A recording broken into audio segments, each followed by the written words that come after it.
अब बात करेंगे उस खबर की जो इस दशा के बाद अब लोग जो हैं वो अपनी मांग भी कर रहे हैं और गुजर नगर से इस वक्त खबर आ रही है जहां पर लोगों का जोरदार प्रदर्शन देखने को मिला है।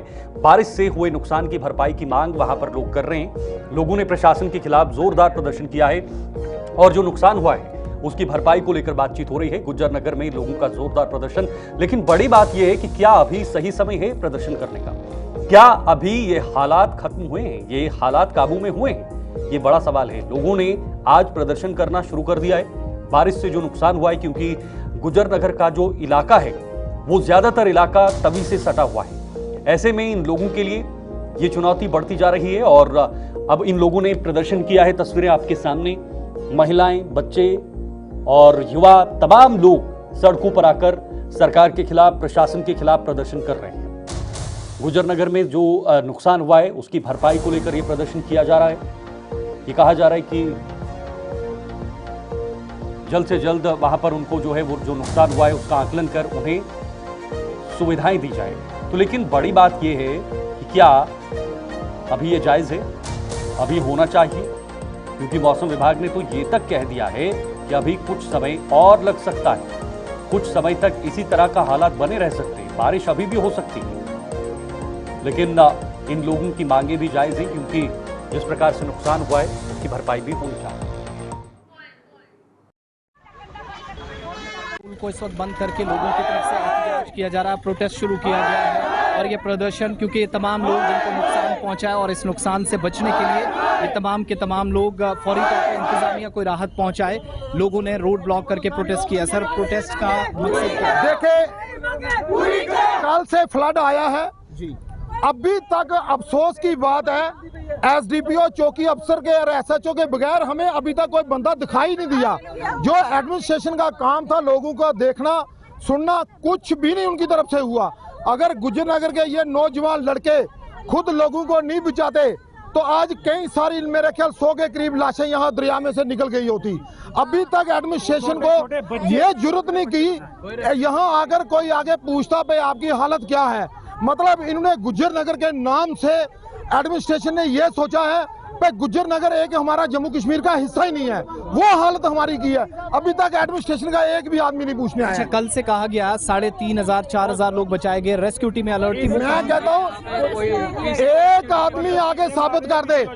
नायब तहसीलदार 10 मिनट के लिए आया था, उसके बगैर साबित कर दे एक भी आदमी कोई आया है इनका एडमिनिस्ट्रेशन का।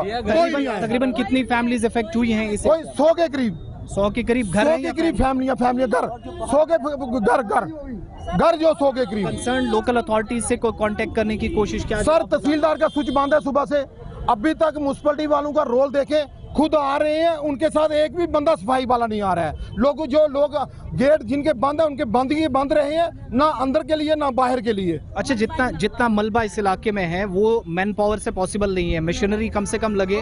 कोई एडमिनिस्ट्रेटिव पार्ट पर कोई मदद अभी तक हुई? कुछ नहीं हुआ, कोई भी नहीं मदद, कुछ भी नहीं, सब अंदर रह गया।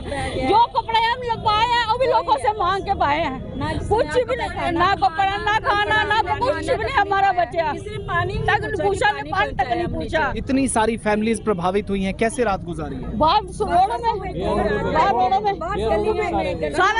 भैया यहाँ पे मतलब रात को जब कोई रेस्क्यू वाला कोई कुछ नहीं आया, लोग मतलब रोडों पे रह रहे हैं, कोई कहीं रह रहा है, मतलब कोई नहीं यहाँ पे हमें आया देखिए कि कोई रहने का कोई किसी को। हम रात को उठे रहे, जागे रहे, हमने सोचा फिर क्या पता हो सकता हो रहेगा।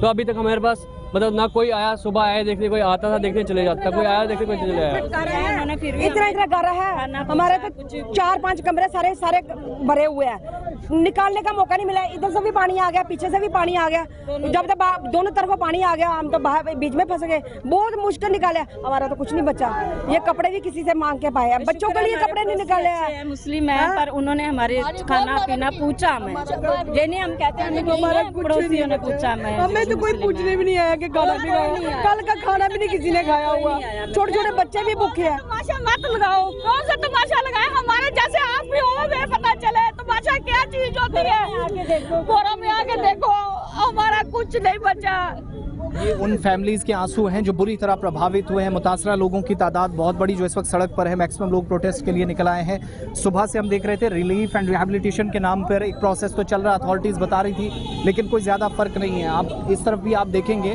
तो पूरा एरिया जहाँ ट्रैफिक को भी आहिस्ता आहिस्ता निकाला जा रहा है, प्रोटेस्ट भी साथ साथ हो रहा है। लोगों में ज़बरदस्त गुस्सा है, गम है। क्या हिंदू, क्या मुसलमान, क्या छोटा, क्या बड़ा, आज कुछ नहीं देखा जा रहा है। तमाम लोग कुदरत के इस कहर से प्रभावित हुए हैं और इस मुश्किल परिस्थिति से निकालने के लिए मैक्सिमम एरियाज़ के अंदर जहां पर इंतज़ामिया बता रही है, प्रशासन बता रहा है कि लोगों को तैनात किया गया है, ऑफिसर्स अलर्ट हैं, लेकिन ये जो सूरत हाल है, ये जिस हिसाब की इस वक्त सिचुएशन बनी है वो बताती है कि सब कुछ ठीक नहीं है। ये पूरा एरिया इस वक्त ब्लॉक कर दिया गया है मैक्सिमम प्रोटेस्टर्स की तरफ से। गुजरनगर मेन चौक जो ब्रिज के बिल्कुल सामने वाला एरिया है, 3 तरफ का ट्रैफिक रोका गया। पुलिस अथॉरिटीज़ आकर पहुंची है, लेकिन प्रदर्शनकारियों के मुताबिक जब तक सरकारी तौर पर कम से कम सर ढकने के लिए छत मैसर ना हो, कोई मदद ना हो, इस इलाके से निकलना सवाल ही पैदा नहीं होता। जम्मू गुजरनगर से विकास के साथ आसिफ रशीद।